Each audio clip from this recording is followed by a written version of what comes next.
Breaking news. Reserve bank of India అత్యంత కీలకమైన monetary policy committee కీలక నిర్ణయాలను నేడు ప్రకటించనుంది. ఈ నెల 3 నుంచి సమావేశాలు కొనసాగుతున్నాయి.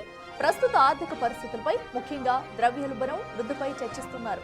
మరి వడ్డీ రేట్లను తగ్గించడమా లేక మరికొంత కాలం వేచి చూడాలా అనే దానిపై ఆర్బీఐ నిర్ణయం తీసుకునుంది. గత అక్టోబర్ సమావేశంలో ఎంపీసీ రెపో రేటును 5.5% వద్ద 4వ వరుసగా యథాతథంగా ఉంచింది.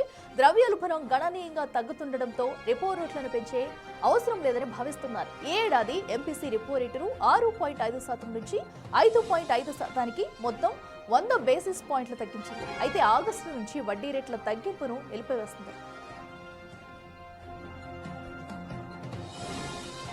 అక్టోబర్లో దేశంలో రిటైల్ ద్రవ్యోల్బణం 0.25%కి దిగి రావడం, సెప్టెంబర్ త్రైమాసిక వృద్ధి రేటు 6 త్రైమాసికల గరిష్ట స్థాయి 8.2%కి దూసుకుపోవడంతో ఎలాంటి నిర్ణయం తీసుకుంటారనేది ఇప్పుడు ఉత్కంఠంగా మారింది.